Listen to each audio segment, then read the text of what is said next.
मेरी नजर में मैडम एक बड़ी वजह मैं आपको बताऊंगा, नीलम झेलम हाइड्रो पावर प्रोजेक्ट 500-600 अरब रुपए का बना था। उसके अंदर डिजाइन के इतने फ्लॉज थे कि हर चौथे पांचवें छठे महीने खराब हो जाता था। शायद हमें डैम बनाने की हमारी नीयत नहीं है मेरे ख्याल से। Let me take this question to Qadir Khan Mandokhel साहब। मंदोखेल साहब, सैलाब, जलजले, आफात, मॉनसून सीजन है, we are expecting another flood, Allah ना करे, अल्लाह में अपने हिफ्ज़ व ईमान में रखे, लेकिन हमारी कौम इसके लिए तैयार क्यों नहीं होती? हमारी हुकूमत इसके लिए प्रॉपर्ली तैयार क्यों नहीं होती? जिस तरह अभी उस्मा साहिबा ने कहा कि पंजाब अपना कर रहा है, सिंध अपना कर रहा है, केपीके अपना कर रहा है, बलूचिस्तान अपना कर रहा है, वफाक अपना कर रहा है। 18वीं तरमीम के बाद क्या ही अच्छा होता कि अगर ये जो नेचुरल डिजास्टर्स आते हैं इनके लिए एक नेशनल पॉलिसी होती। कादर खान मंदोखेल साहब, आपका इसके ऊपर नजरिया, और हम डैम क्यों नहीं बना सकते, ये भी बताइएगा।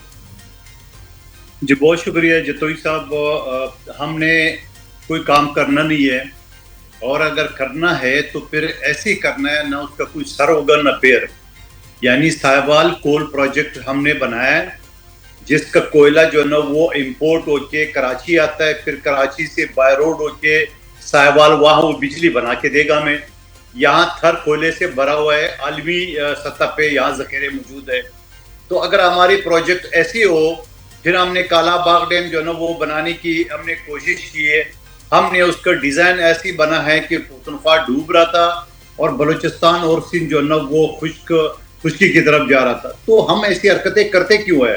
हम ये जो डिजाइनर है उनको दो जूते मारते क्यों नहीं है कि आप जो डिजाइन बनाते हो, आप कोई काम के डिजाइन, अभी आपने नीलम प्रोजेक्ट का हाइड्रो प्रोजेक्ट किया है, उसकी कितनी है, क्या उसको सजा मिली? यहाँ कराची में एक शेरशाह पुल है, और वो पुल ऐसी बना, मैं उसी शाम को गुजर रहा था, और गुजरने के बाद मैंने कहा इस पे तो ट्रैफिक भी जाम है, यानी पूरा गोल दायरा करके, और कोई पिलर नहीं था। तो मैंने कहा इस पे तो ट्रैफिक भी जाम हो जाए तो गिर जाएगा, और वही हुआ कि वो अगले दिन वो गिर गया। और फिर जाके जो एनएलसी के पास फेंका था, उसने बोला सिर्फ 95 करोड़ नुकसान हुआ है। मीडिया ने कहा 3 अरब, बोले नहीं उस वक्त के 95 करोड़। तो सवाल ये कि हम डिजाइन बनाते हैं साहिवाल कोल प्रोजेक्ट की तरह, या नीलम हाइड्रो प्रोजेक्ट की तरह, या कालाबाग डैम की तरह, इस तरह बेसिरे बेतुके और कौमों को लड़ाने वाले अगर हम प्रोजेक्ट बनाएंगे तो ये मुल्क पर तरक्की करेगा, वरना नहीं करेगा। अहमद अवैस साहब, आपकी नज़र में, क्योंकि मैं अब जो सुन रहा हूँ अपने मेहमानों की गुफ्तगू, तो मुझे लग ये रहा है कि हमारी कुछ पॉलिसीज ऐसी हैं जिसकी वजह से हम पाकिस्तानी नहीं बन पा रहे, और हम सिंधी, पंजाबी, बलोची, पठान ज़रूर बन रहे हैं, और वो तफरीक बढ़ती जा रही है हमारी कौम के अंदर।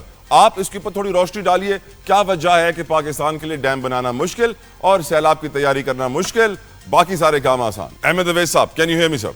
जी अर्ज कर रहा हूँ। मैं आपके सामने अर्ज ये करूंगा कि ये सूरत हाल जो है, ये हमें असल में जो जिस बात पे तवज्जो देनी है वो हम नहीं देते। इसमें तो कोई शक नहीं है कि ना हमारी नेशनल लेवल पे कोई पॉलिसी होती है, ना पॉलिसी में कंसिस्टेंसी होती है। अगर किसी ने बड़ा जोर लगा के और कोई एफर्ट करके कोई पॉलिसी बनाई भी, अगली हुकूमत का काम सबसे पहला ये होगा कि उस पॉलिसी को जो है ना वो स्क्रैच कर दे। ये तो गलत बन गई, नए सिरे से बनाओ। वो नए सिरे होंगे, नए होते रहेंगे, लेकिन नेट रिजल्ट आपको 0 से माइनस में जाता हुआ नजर आएगा। ये हमारी कंसिस्टेंट पॉलिसी है, आज से नहीं, डेकेड्स ओल्ड है। अभी मंदोखेल साहब ने ये बात भी की है, और अभी उस्मा कारदार भी बता रही हैं कि जो हकीकतन जो बातें हैं, बात वाकई ये कह देना कि जी अब फ्लड आ रहा है तो हम छुट्टियां कैंसिल कर दी हैं, हम वो मॉनिटरिंग कर रहे हैं, देख रहे हैं। भाई मॉनिटरिंग करके देखने से, छुट्टियां कैंसिल करने से पानी के बहाव को तो कोई नहीं रोक सकता। वो एक रेला तो गुजरेगा और जो कुछ सामने आएगा उसको ले जाएगा साथ। पॉलिसी तो ये होती है कि आपने उसको पहले को बंद बांधना है, कुछ आपने पहले तदाबीर अपने करनी है। दरियाओं का पानी तो वो इस्तेमाल कर लेते हैं, उन्होंने डैम लगा दी। मानसून की जब बातें होती हैं तो वो एकदम से पाकिस्तान में आता है। हमें इसके पेश नजर हमें कोई यहाँ पे छोटे डैम्स या लेक्स का या रिजर्वायर का सिलसिला बनाना चाहिए, ताकि हम ड्राउट की शक्ल जब सूरत हाल पैदा हो तो उससे भी निपट लें। Usma sahiba, I will come to you. यकीनन वफाकी हुकूमत की भी कुछ जिम्मेदारी है। वफाकी हुकूमत PMLN, आप जानती हैं, हमारे वज़ीर आज़म शहबाज शरीफ साहब लीड कर रहे हैं। अब ऐसे में अब सैलाबी सूरत हाल है, क्या वफाकी हुकूमत को नहीं चाहिए कि वो एक नेशनल एमरजेंसी के तहत ऐसे प्रोजेक्ट्स लेकर आए PSDP के अंदर जो कि इन सैलाबों का पानी सेव कर सकें। वैसे भी हम जानते हैं कि सुप्रीम कोर्ट से पैसे तो हुकूमत के अकाउंट में ट्रांसफर हो रहे हैं, वो डैम वाले पैसे भी ट्रांसफर हो गए हैं, अलकादर ट्रस्ट वाले केस भी ट्रांसफर हो गए हैं, तो उन पैसों का इस्तेमाल तो करना चाहिए शहबाज शरीफ साहब को। मैडम ना ये ऐसे नहीं है बात कि जो फेडरल हुकूमत है वो हाथ पे हाथ रख के बैठी हुई है। वहाँ पे एनडीएमए है और एनडीएमए के साथ सारे चारों जो मेन सूबे हैं उनके अपने अपने जो आप जिसका कह सकते हैं कि उनकी जो पीडीएमएस, प्रोविंशियल डिजास्टर मैनेजमेंट, हर सूबे के अंदर है। डिजास्टर मैनेजमेंट, चाहे वो सिंध की हो, चाहे पंजाब की हो, केपी की हो, बलूचिस्तान की हो, वो सारे उनके साथ लिंक्ड हैं। पॉलिसी तो वहीं से आती है, पॉलिसी गाइडलाइंस तो वहीं से आती हैं, लेकिन मैनेजमेंट और सारे फंड्स वगैरह जो हैं 18वीं तरमीम के बाद वो प्रोविंसेस को खुद अपने बरूए कार लाने पड़ते हैं, उनको मैनेजमेंट खुद करनी पड़ती है। हमारे पीडीएमए का यहाँ पे बहुत बड़ा कंट्रोल रूम है जहाँ पे हर चीज जो है वो मॉनिटर हो रही है।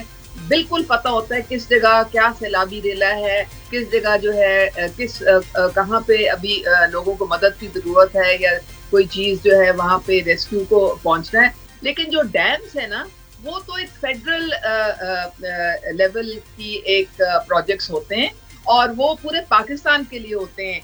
बिजली भी जो बनती है इन डैम्स में, तरबेला में, मांगला में, इन सारों में, वो पूरे पाकिस्तान में डिस्ट्रीब्यूट होती है। तो ये बड़े बड़े डैम्स जो हैं, ये नीलम झेलम हो गए, भाषा डैम, ये जितने जो हमारे हैं वो प्रोविंसेस के अंडर नहीं आते हैं, ये सारे फेडरल गवर्नमेंट के अंडर आते हैं। तो ये कोताही भी फेडरल गवर्नमेंट की हुई कि नए डैम्स नहीं बन रहे? नहीं, बन तो रहे हैं। आपका भाषा डैम बन रहा है, नीलम झेलम जो है वो उसके तो हम सारों ने टैक्सेस भी दिए हैं, आपको याद नहीं है? हर एक के बिजली के बिल में टैक्स आते थे और कई हमने साल उसके टैक्स दिए।